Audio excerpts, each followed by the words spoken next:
Hello guys.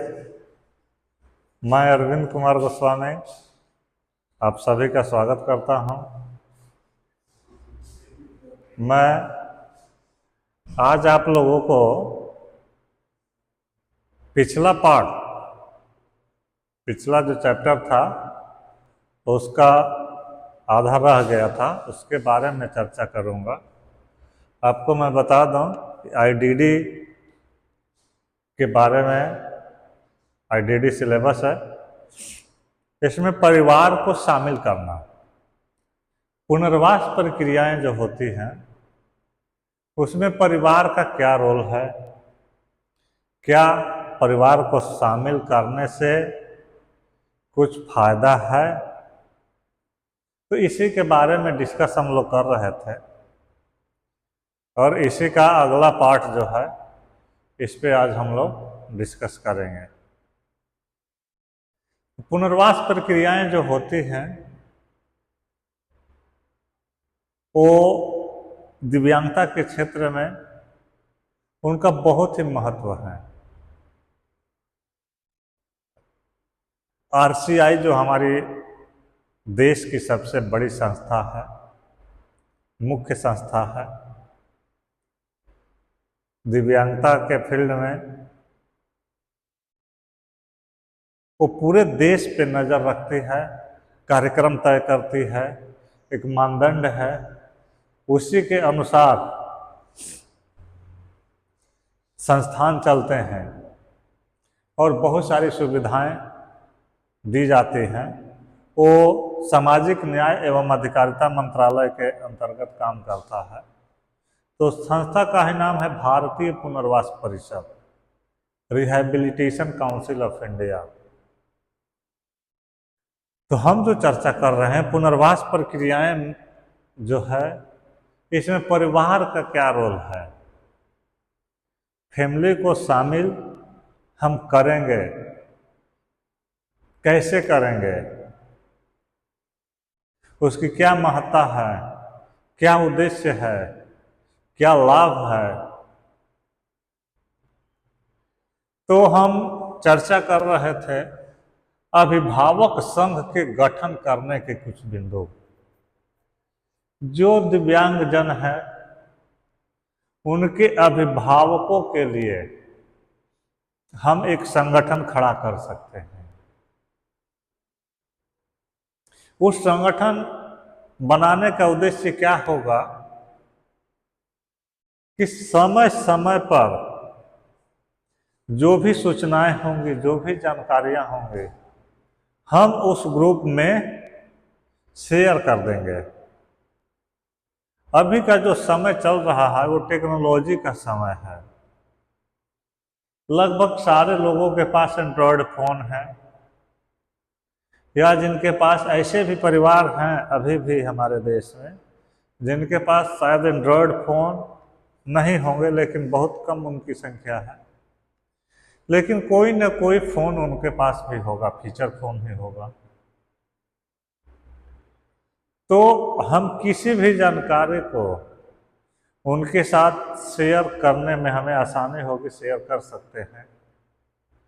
वो group रहेगा तो ग्रुप में एक जानकारी डाल दी जाएगी, वो सभी लोगों के पास पहुंच जाएगी जानकारी। और विभिन्न प्रकार के जागरूकता कार्यक्रम है या सरकार से मिलने वाली सुविधाएं है, कहीं पे शिविर है, उपचार है, तो वो लोग अपने आसपास के और लोगों को भी बता सकते हैं, जोड़ सकते हैं। जो भी जरूरतमंद व्यक्ति है उन तक हम आसानी से पहुंच सकते हैं। इसके साथ हम कोई संघ का गठन करेंगे तो हमारे स्पेशलिस्ट लोग होंगे, विशेषज्ञ लोग होंगे, तकनीकी मार्गदर्शन करेंगे। अभिभावक संघ में प्रशिक्षित लोगों का होना जरूरी होता है। अभिभावक संघ में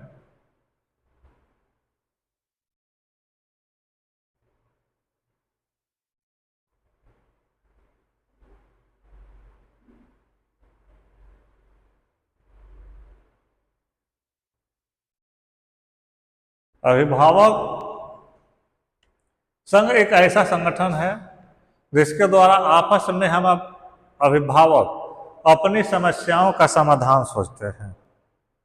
कोई भी दिव्यांग बच्चा है, दिव्यांग व्यक्ति है, वो अपनी समस्या को भी ग्रुप में शेयर कर सकता है।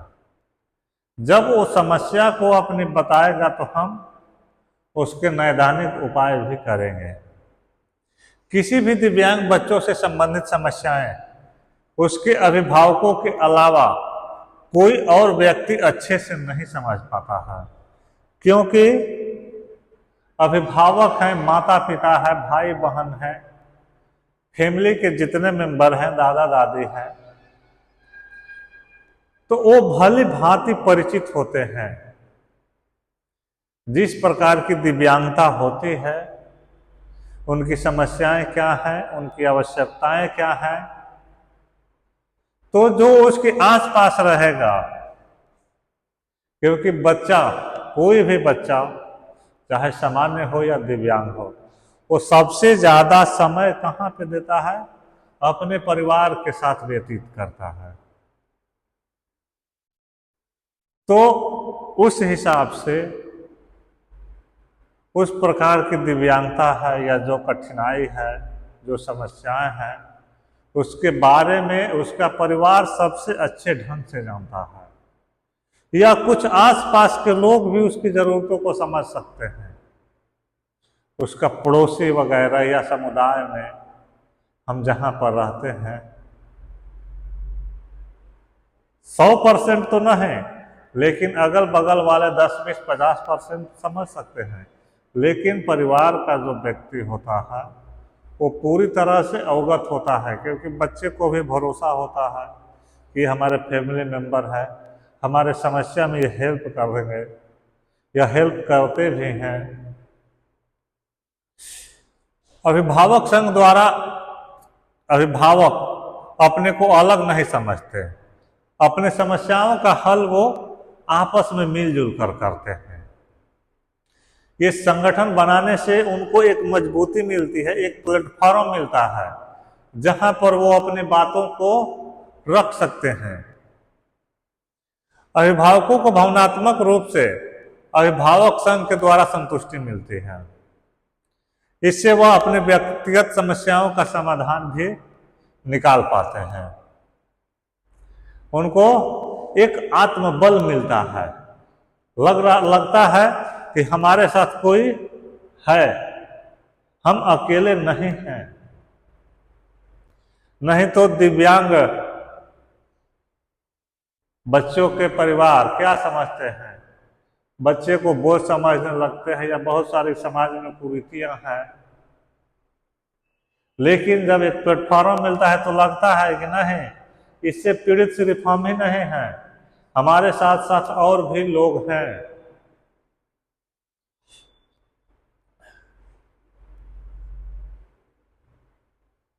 बच्चों से संबंधित परेशानियों का हल भी आपसी अनुभव द्वारा सुलझा लिया जाता है।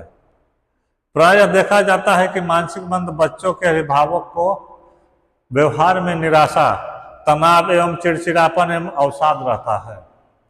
आपसी भागीदारी से इनमें कुछ बदलाव आता है और संघ के सदस्य एकजुट होकर किसी भी समस्या से संबंधित आवाज को उठाते हैं, जिससे उनको बल मिलता है।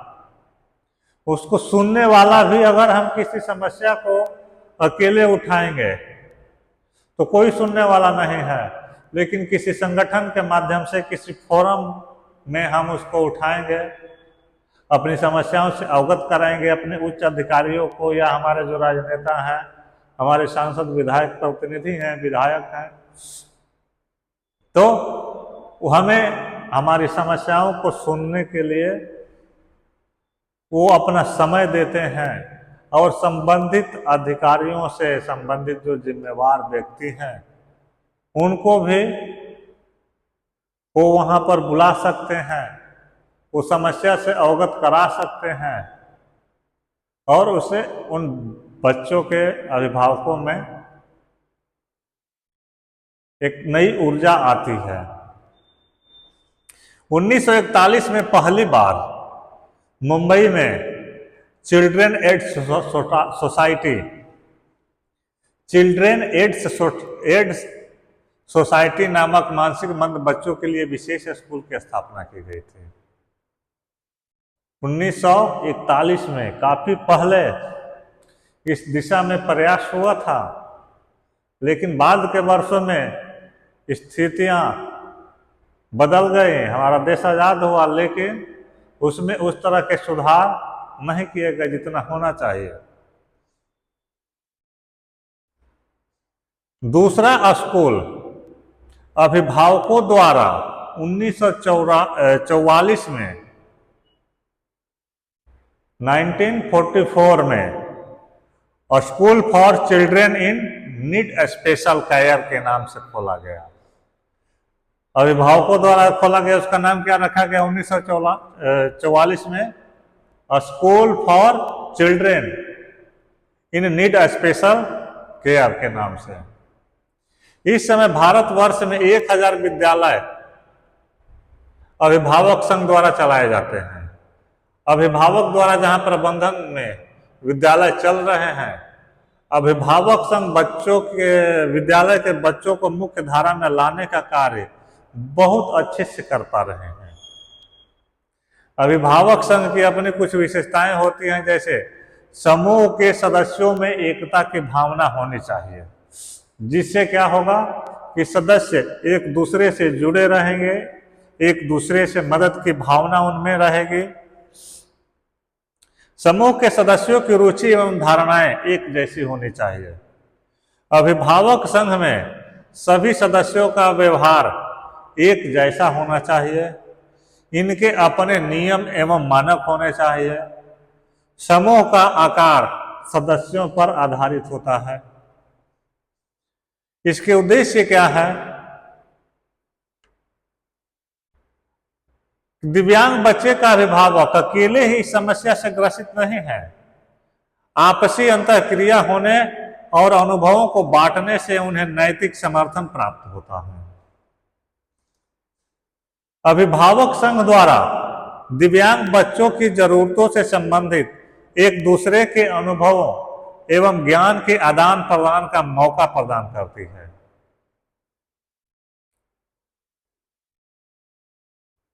जो दिव्यांग बच्चे होते हैं, उनके अभिभावक जो है अकेले इस समस्या से ग्रसित नहीं हैं, बहुत सारे लोग हैं। तो ऐसा जब मंच उन्हें मिलता है तो वो एक दूसरे से अपना अनुभव शेयर करते हैं और एक दूसरे से मदद जब उनको मिलता है तो ये दिव्यांग जो बच्चा है उसके लिए बहुत उनको सहूलियत महसूस होता है। अभिभावक संघ द्वारा दिव्यांग बच्चों की जरूरतों से संबंधित एक दूसरे के अनुभव एवं ज्ञान को आदान प्रदान करने का मौका प्रदान होता है। दिव्यांग बच्चों की क्या आवश्यकताएं हैं, कैसे उनके जीवन शैली को हम सामान्य की ओर ले जाएंगे, ज़्यादा से ज़्यादा उनको सुविधाएं मिल पाएंगे, जिससे उनका जीवन सरल और आसान सुगम हम बना सकें। अभी हमारी सरकारों द्वारा विभिन्न एजेंसियों के माध्यमों से बहुत सारे एड्स बांटे जा रहे हैं, जो कि बिल्कुल केंद्र सरकार द्वारा प्रायोजित होते हैं और मुफ्त होते हैं या राज्य सरकारों द्वारा होती हैं। अलग अलग राज्य सरकारें अलग अलग समय पर ये एड्स क्या करते हैं, दिव्यांग बच्चों का जो जीवन है उसको सरल बनाते हैं, उनको आसान बनाते हैं। अभिभावक बच्चे के प्राथमिक शिक्षक होते हैं। ये आपसी अंतःक्रिया के माध्यम से अधिक सीखने का मौका मिलता है। अभिभावक जो होता है वो बच्चे का प्राथमिक शिक्षक एक तरह से होता है, क्योंकि बच्चा बहुत कुछ विद्यालय आने से पहले सीख जाता है। जैसे भाषा किसी भी बच्चे का जिस राज्य में, जिस क्षेत्र में जन्म होता है, तो जैसे वो बोलना चालू करता है, वो कोई पाठशाला नहीं जाता है, किसी स्कूल में नहीं जाता है, अपने आसपास जो शब्दों को सुनता है, जिस भाषा को सुनता है, उस भाषा को सीख जाता है। कोई भी बच्चा जन्म लेता है तो न वो बंगाली जानता है, न भोजपुरी जानता है, न मराठी जानता है, न तेलुगु तमिल जानता है। हम उस बच्चे को जहां पर रखेंगे, जिस जगह पर उसको रखेंगे, वहां की जो मातृभाषा होती है, उस भाषा को वो बच्चा सीखता है। तो कैसे सीखता है? अपने आसपास के माहौल से। तो बच्चे का प्राथमिक शिक्षक उनके माँ बाप होते हैं। बहुत सारी बातें, बहुत सारे वर्ड स्कूल आने से पहले बच्चा जानता है, सीखता है, उस भाषा को बोलता है, अपनी अभिव्यक्ति को दर्शाता है। तो इसलिए अभिभावक को हमें ट्रेन करेंगे तो उस बच्चा के जीवन शैली में के सुधार में काफी हमें मदद मिलेगी। आपसी स्पष्टीकरण से जिन अभिभावकों के मन में व्याप्त गलत धारणाओं होती हैं, उनको हम दूर भी कर सकते हैं। जैसे कहा जाता है कि खाली दिमाग शैतान का, कहावत है। जब हम किसी काम में नहीं होते हैं तो हमारा दिमाग बहुत कुछ सोचता है, बहुत कुछ समझता है, फालतू की बातें भी सोचता है। जैसा हम सोचेंगे वैसी वैसी बातें हमारे दिमाग में आती हैं। लेकिन जब किसी भी हम काम में व्यस्त रहेंगे तो हमारा एकाग्रता उस काम की ओर होगा। और जब हमारे दिमाग में, मस्तिष्क में बहुत बड़ी चिंताएं होती हैं तो उस समय हमारी एकाग्रता भी भंग हो जाती है। जिस कार्य को करते हैं वहां पर हम मन नहीं लगाएंगे तो हमारी एकाग्रता नहीं उस काम के प्रति रहेगी। तो अगर कहीं पर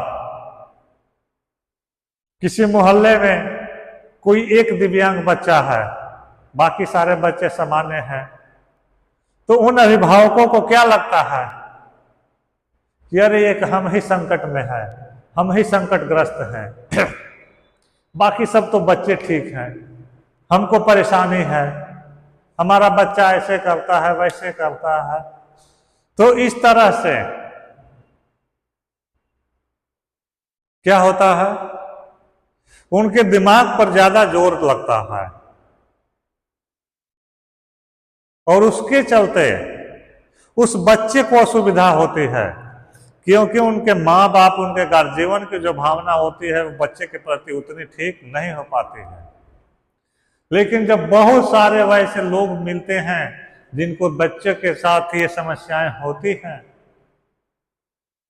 तब उनको लगता है कि नहीं, हम अकेले नहीं हैं, हमारे जैसे बहुत लोग हैं। सारे लोगों की समस्याएं एक हैं, कहीं कहीं पर अलग अलग भी समस्याएं जन्म लेती हैं। तो उस कंडीशंस में उनकी जो गलत धारणाएं हैं वो दूर हो जाती हैं। एक ही तरह की समस्या से ग्रसित परिवारों को प्रत्यक्ष रूप से अंतःक्रिया में सहायता मिलती है। जो बच्चे एक ही समस्याओं से ग्रसित होते हैं, उनकी संख्या अधिक है, तो उनको परिवार को अपना एक दूसरे से इंटरकनेक्ट करने में काफी सहूलियत होती है। आम जनता के बीच जागरूकता पैदा करने में सहायता करती है। हम आम जनता के बीच में जाते हैं तो वैसे परिवार बढ़ चढ़कर हिस्सा लेते हैं, उनको लगता है और समाज को भी लगता है कि हाँ, इनके बच्चे उस रोग से पीड़ित हैं, तो इनको सुविधाएं जो मिलती हैं ये सही बता रहे हैं, तो हम समाज में जागरूकता भी फैला सकते हैं। यह पूरे परिवार को शामिल होने का मौका उपलब्ध कराती है। पूरा परिवार जो है उसमें शामिल हो सकता है। बच्चों के साथ साथ इसमें अभिभावकों का भी ध्यान रखा जाता है, उनकी भी समस्याएं सुनी जाती हैं। संसाधन उपलब्ध करवाने में स्वयं सहायता करते हैं। उन परिवारों को स्वयं सहायता भी उपलब्ध कराई जाती है। आम जनता के बीच दिव्यांग संबंधी जागरूकता पैदा करने में सहायता प्रदान करती है। अभिभावक संघ जो है, इसके गठन करने के कुछ क्या बिंदु हैं। तकनीकी मार्गदर्शन। अभिभावक संघ में प्रशिक्षित लोगों का होना जरूरी होता है, जिससे वे एक दूसरे अभिभावक को प्रशिक्षण देने में मदद करेंगे। ये टेक्निकल मार्गदर्शन विभिन्न टीमों से दी जाती है, जिसके लिए दिव्यांगता के क्षेत्र में विभिन्न संगठन काम करते हैं, विभिन्न पेशेवर काम करते हैं।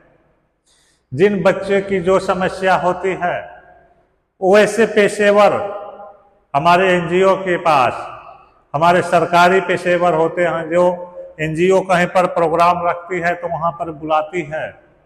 कोई सेमिनार होता है, कोई सीआरई प्रोग्राम होता है, तो उसमें गार्जियन भी पार्टिसिपेट कर सकते हैं और उनको टेक्निकल सहायता दी जाती है। वे जब वेल ट्रेंड हो जाएंगे तो वे दूसरे अभिभावक को भी प्रशिक्षण दे सकते हैं। आकार कैसा रखना चाहिए? प्रारंभ में समूह का आकार बहुत छोटा रखना चाहिए। काफी ज्यादा बड़ा समूह एक बार भी हम बना लेंगे तो वो पूरे सक्सेस नहीं हो पाएगा। तो 4 से 5 परिवार का एक हम समूह बनाएंगे और समूह के सदस्यों के साथ सामूहिक भावनाएं स्थापित हो जाएगी, तो समूह की सदस्यता को जरूरत के अनुसार और भी परिवारों के बीच बढ़ाया जा सकता है। क्या होता है कि और परिवारों के बीच में हम जागरूकता पैदा करके समूह की जरूरत, वैसे सदस्य, नए सदस्य जो मिलते हैं जिनकी आवश्यकता है, जिनके घरों में दिव्यांग बच्चे हैं, तो उनको भी हम जोड़ते जाएंगे, धीरे धीरे उसको बढ़ाते जाएंगे। एक तरह से उन परिवारों का भी रिहाब प्रक्रिया होता है कि ताकि उनमें जो आपसी सद्भाव, आपसी सहयोग की भावना का विकास हो। समूह की समरूपता।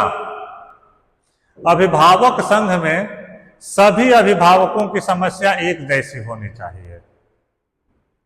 जैसे मानसिक मंदता का स्तर, आयु, श्रेणी और संबंधित समस्याएं एक जैसी होनी चाहिए। अभिभावक संघ में हम एक जैसे समस्या वाले लोगों का संघ बनाएंगे तो ये काफी बेहतर ढंग से काम करेगा। वैसे हम मान ले रहे हैं कि मानसिक मंदता वाले बच्चों का समूह बना रहे हैं, तो उसमें मानसिक मंदता वाले ही अभिभावक जोड़ने चाहिए।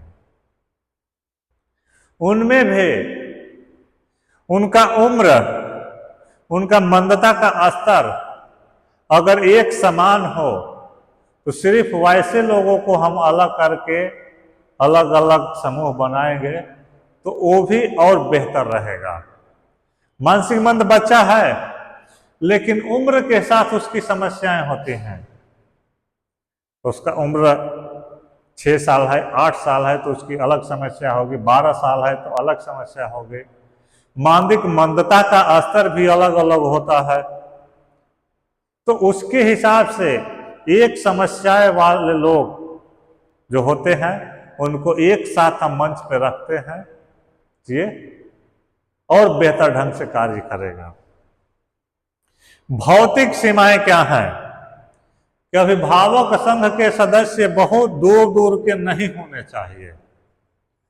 सभी सदस्यों का निवास स्थान 2 या 4 किलोमीटर के अंदर होना चाहिए। जो भी सदस्य हम उसमें जोड़ रहे हैं, क्योंकि हम अपना काम धाम छोड़ करके बहुत दूर नहीं जा सकते हैं, 150 किलोमीटर दूर नहीं जा सकते हैं। हम क्या कर सकते हैं कि अपने आसपास के रेडियस में 2-4 किलोमीटर के क्षेत्र में जो भी ऐसे परिवार हैं, जो भी ऐसे दिव्यांग बच्चे हैं, उनके अभिभावकों का संघ हम बनाएंगे तो बेहतर होगा। कहीं पर सेमिनार मीटिंग्स जो भी है हम उसको अटेंड कर सकते हैं, कभी उससे जुड़ सकते हैं।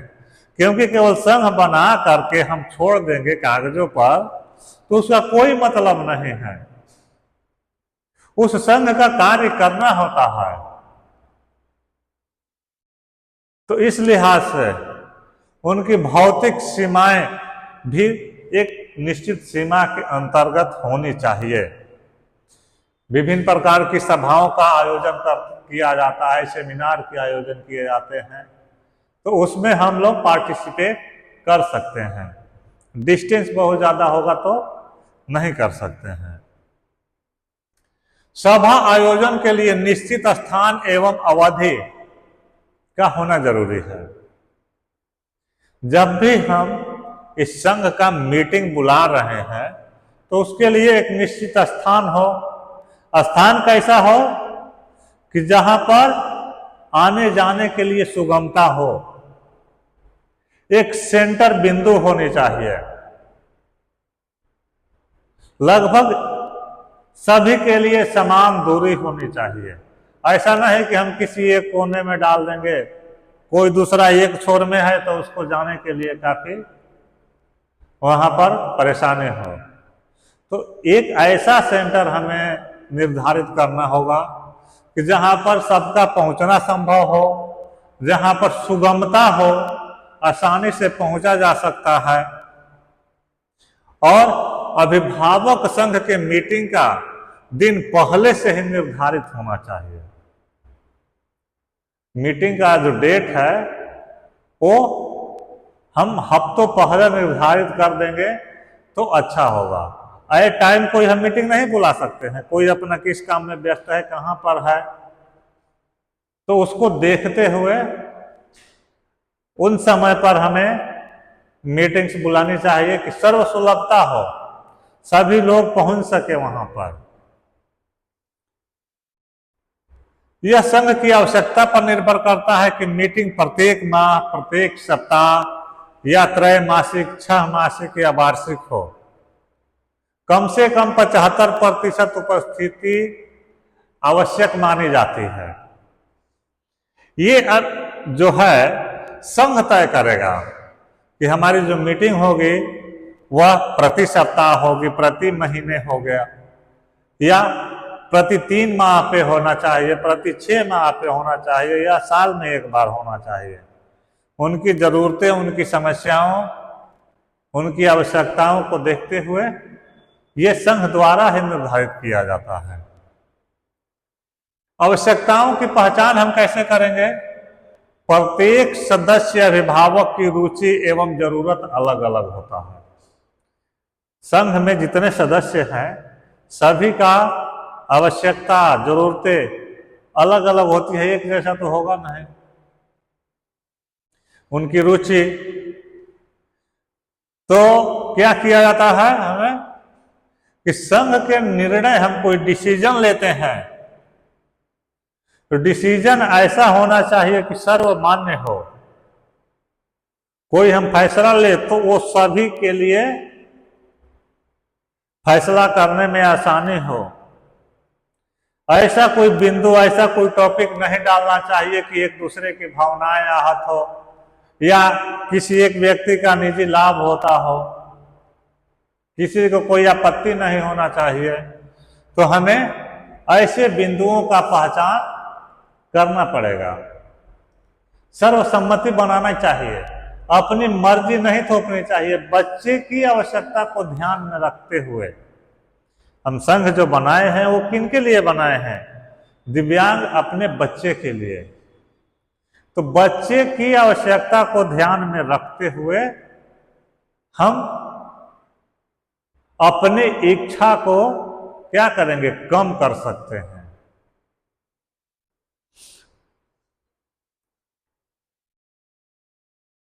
अभिभावक संघ को तभी सफल माना जाएगा जब उससे संबंधित कुछ कारकों पर ध्यान रखा जाएगा। अभिभावक संघ जो है क्रियाकलाप केंद्रित होना चाहिए, व्यवसायिकों को वचनबद्ध होना चाहिए। जो उसमें पार्टिसिपेंट है, जो कोई निर्णय लेता है, तो समूह के डिसीजन के साथ हमें होना चाहिए। ये नहीं कि बाद में हम पलट जाएंगे कि नहीं, अरे हम तो ऐसा नहीं कहे थे, हम उसमें शामिल नहीं थे। 75% लोगों की भागीदारी होनी चाहिए। सभी पार्टिसिपेंट को अपनी जो बात रखते हैं वो वचनबद्ध होना चाहिए। उत्तरदायित्वों का धीरे धीरे हस्तांतरण होना चाहिए। अनौपचारिक तरीके जैसे पिकनिक, पार्टी, भ्रमण का आयोजन, ये सब भी होना चाहिए। सदस्यों में प्रेरणा तथा आत्मदृढ़ता एवं इनमें अभिभावक तथा बच्चों दोनों की सहायता की सोच होनी चाहिए। दोनों लाभुक होने चाहिए, पार्टिसिपेंट, अभिभावक और उनका बच्चा, दोनों को हित का ध्यान रखा जाएगा। समय समय पर कोई पार्टी भी कर सकते हैं, कोई भ्रमण भी कहीं जा सकते हैं एक साथ, और सभी सदस्यों में एक प्रेरणा, आत्मदृढ़ता होनी चाहिए। अभिभावक संघ के लाभ क्या है? अभिभावक संघ से अभिभावक को भावनात्मक सहायता मिलती है। इससे समस्या के समाधान का हल मिलता है।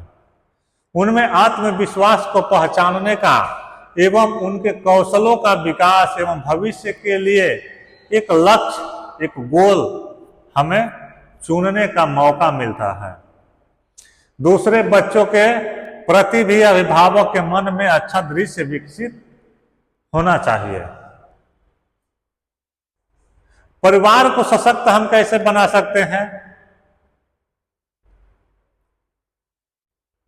एम्पावरिंग फैमिलीज,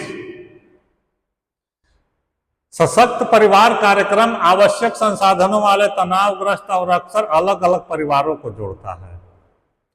सशक्त परिवार कार्यक्रम जो होता है वो आवश्यक संसाधनों वाले तनावग्रस्त और अलग अलग परिवारों को एक साथ जोड़ा जाता है। इस प्रोग्राम के तहत किसी भी समस्या व्यवहार को रोकने से पहले हस्तक्षेप करने के लिए उसके नैदानिक सहायता प्रदान करता है। परिवार को सशक्तिकरण का जो कार्यक्रम होगा उसके लिए विशेष शिक्षा पेशेवर का अहम रोल होता है। उनका क्या रोल होता है कि केवल वो बच्चे के लिए नहीं बल्कि उस बच्चे का पूरा परिवार जो है, परिवार के लिए जीवन की गुणवत्ता बढ़ाने में महत्वपूर्ण भूमिका निभाएंगे। परिवार केंद्रित समर्थन, परिवार सशक्तिकरण नीतियां द्वारा प्रदर्शित किया जा सकता है। सशक्तिकरण परिवार के द्वारा परिवार की ताकत, क्षमता क्या है, उस परिवार का ताकत क्या है, उनकी क्षमता क्या है, उसी के आधार पर हम उनको डिसीजन मेकिंग बनाते हैं कि वो परिवार अपना कोई डिसीजन ले सके। ज़्यादातर दिव्यांग जब बच्चे होते हैं वहाँ के फैमिली मेंबर किसी दुविधा में होते हैं, क्या किया जाए। एक कदम आगे सोचेंगे तो 4 कदम पीछे भी खिसक जाते हैं। तो ऐसा हमें तैयार करना होगा कि वो डिसीजन मेकर बने। सशक्त परिवार अपने जीवन पर नियंत्रण के लिए प्रयास करते हैं और वे जो चाहते हैं और प्राप्त करने के लिए कार्रवाई करते हैं। परिवार को सशक्त बनाने के लिए कौन सी गतिविधि करनी चाहिए? सहानुभूति प्रदर्शित करें। परिवारों के सहानुभूति के बिना व्यवसायिकों को परिवार के समर्थन और सशक्तिकरण गतिविधियों में संलग्न होने की प्रेरणा की कमी होती है। सबसे पहले जो पेशेवर हैं उनको क्या करना है, परिवार के साथ हम सहानुभूति प्रकट करेंगे, तब ही जाकर के उनको लगेगा कि नहीं, ये लोग जो कार्य कर रहे हैं हमारे परिवार के, हमारे बच्चे के उन्नति के लिए कर रहे हैं। उनको ऐसा लगना चाहिए, ये नहीं लगना चाहिए कि ये लोग ठगने वाले हैं, आए हैं कार्यक्रम में नाम लिखेंगे, क्या करेंगे, अपना कोई लाभ लेके चले जाएंगे। ऐसा नहीं। परिवारों को विशेषज्ञों के रूप में पहचानने और पारिवारिक शक्तियों का निर्माण करेंगे हम। पेशेवरों को परिवार के फैसले का पालन करना चाहिए। जो परिवार डिसीजन लेता है उनके फैसले को ध्यान में रखते हुए अगर उनका कोई फैसला नेगेटिव है तो हम उसको डायरेक्ट पॉजिटिव में नहीं बना सकते हैं। उनके नेगेटिविटी को ध्यान में रखते हुए हम उनको पॉजिटिव की तरफ मोड़ेंगे। एक ही बार में ऐसा न लगे कि वो जो कहना चाह रहे हैं हम उनके विपरीत दिशा में कार्य कर रहे हैं। इस प्रकार उनको लगेगा क्या कि ये हमारे लिए कार्य करते हैं, उनमें जो आत्मनिर्भरता है उनका बढ़ावा मिलेगा। परिवार का एक सदस्य सहयोगी बनेगा। जब विशेष शिक्षा व्यवसायिक सहयोगी के रूप में कार्य करते हैं तो परिवार मूर्त समर्थन महसूस करते हैं। जब कोई विशेषज्ञ उस परिवार के साथ सहयोग करता है, उनके लिए कार्य करता है, तो परिवार का समर्थन होना जरूरी है। बच्चों के विशिष्ट और व्यक्तिगत आवश्यकताओं की समझ का प्रदर्शन करके परिवार की चिंताओं को सुनेंगे और उनकी निजता का सम्मान करेंगे हम। अधिकारों की रक्षा के लिए अभिभावक संगठनों में सक्रिय रूप से शामिल होंगे और उनकी सेवाओं में आवश्यक हम सुधार करेंगे। परिवारों को सशक्त बनाने के लिए परिवार के साथ साथ निरंतर संवाद में शामिल होने के लिए हम क्या कर सकते हैं, ईमेल कर सकते हैं, टेली कॉन्फ्रेंस कर सकते हैं, सेल फोन के माध्यम से कर सकते हैं, पेजर के माध्यम से संचार शामिल है, फेस टू फेस कॉन्फ्रेंसिंग करके, कॉल करके, समाचार पत्र के माध्यम से या हैंडबिल भी हम छपवा सकते हैं, जिससे ज्यादा लोगों के पास जानकारी जाएगी और उन परिवारों को सशक्त बनाने में महत्वपूर्ण भूमिका निभाएगी। परिवार की पहुंच बढ़ाना, शैक्षिक पहुंच बढ़ाने का उदाहरण स्कूल के पेशेवरों के साथ मिलने के लिए एक लचीला संवेदनात्मक कार्य दिवस प्रदान करता है। परिवार के नेटवर्क बढ़ाना चाहिए जिससे परिवार को धन की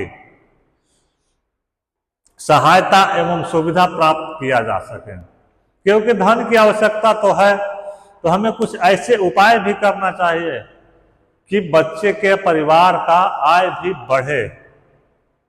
परिवार का जब सशक्तिकरण होगा तब वह सारी सुविधाओं का लाभ उठा पाएगा। और सशक्तिकरण कार्यक्रम में